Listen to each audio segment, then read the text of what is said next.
জ্বালানি সংকটে বাংলাদেশ রীতিমতো তছনছ হতে চলেছে।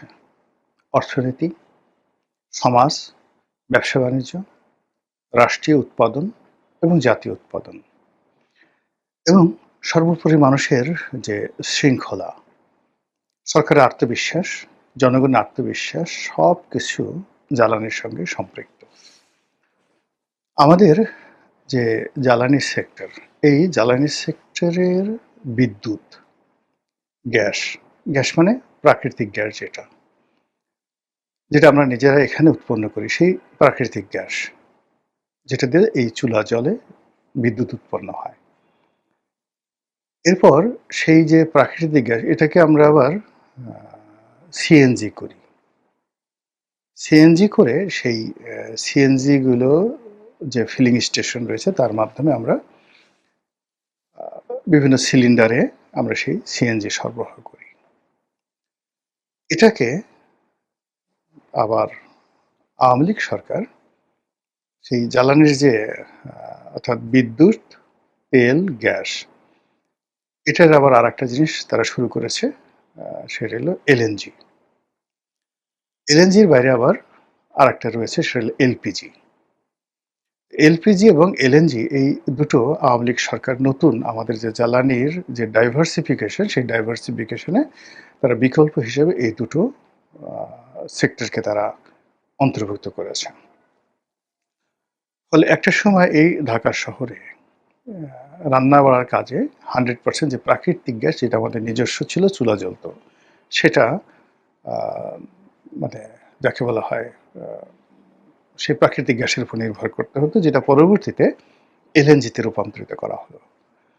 আর আমরা যে পেট্রোল, ডিজেল, অকটেন এগুলোর মাধ্যমে যে গাড়ি ঘোড়া চালাতাম, সেখানে আমরা ওই সিএনজি আমরা রূপান্তর করলাম। এটা সরকারের মাধ্যমে করা হলো।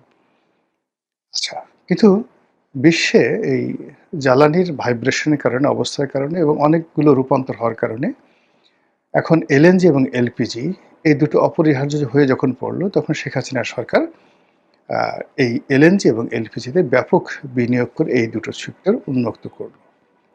তাহলে আপনি চিন্তা করুন যে আমরা যে বায়োফুয়েল যেটাকে বলা হয়, সেখানে কেরোসিন তেল, ডিজেল, ফার্নেস অয়েল, তারপরে শেষে অকটেন, পেট্রোল, এইভাবে আমরা এগুলো দিয়ে আমরা গাড়ি ঘোড়া, মিল, কলকারখানা এগুলো সব চালাচ্ছি। এর সঙ্গে প্লেন চলছে জেট ফুয়েলের মাধ্যমে। আচ্ছা, আর প্রাকৃতিক গ্যাসে যে প্রতিষ্ঠানগুলো চলতো, মানে গ্যাস নির্ভর, যেমন জেনারেটর, বয়লার, বিভিন্ন বিশেষ করে শিল্প কলকারখানাগুলোতে এটা খুবই গুরুত্বপূর্ণ, প্রাকৃতিক ন্যাচারালি গ্যাস হয় না।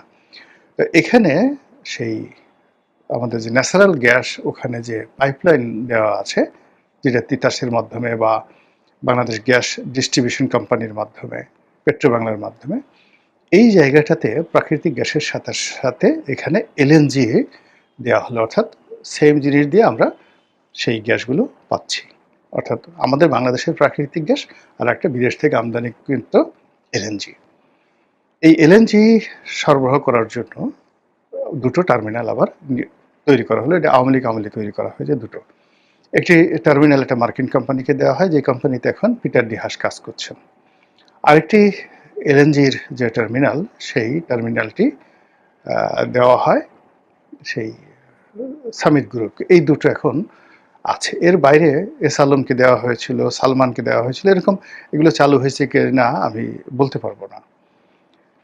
তো সব মিলিয়ে আওয়ামী লীগ যে জ্বালানি নিরাপত্তা গড়ে তুলেছিল, বেল্ট গড়ে তুলেছিল, সেটা আনইন্টারাপ্ট ছিল। অর্থাৎ আমাদের যা প্রয়োজন ছিল, বিদ্যুৎ প্রয়োজন ছিল ধরেন 18,000 মেগাওয়াট, তারা উৎপাদন করার ক্ষমতা দিয়ে গেছিল অ্যাটলিস্ট ধরেন 30,000 মেগাওয়াট। এরপর আমাদের প্রাকৃতিক গ্যাস, সিএনজি, এলএনজি, এলপিজি এগুলো বিদেশ থেকে এসে আমাদের প্রয়োজন মেটানোর জন্য যে ধরনের সিস্টেম থাকা দরকার, মোটামুটি একমাত্র প্রাকৃতিক গ্যাস এবং এলএনজির এই সরবরাহটা আওয়ামী লীগ 60% করতে পেরেছিল। 40% এখানে লোডশেডিং হতো, মানে ফ্যাক্টরিগুলো ঠিকমতো গ্যাস পেত না। ডাইং ফ্যাক্টরিগুলো, বিদ্যুৎ ফ্যাক্টরি মানে কারখানাগুলো, সার কারখানাগুলো ঠিকমতো পেত না। ওইটা এলএনজি মানে ২ টো টার্মিনাল, এরকম যদি আরও ৪-৫টা টার্মিনাল নিয়োগ মানে তৈরি করা যেত, তাহলে হয়তো এখানে শতভাগ সফলতা অর্জন করা যেত।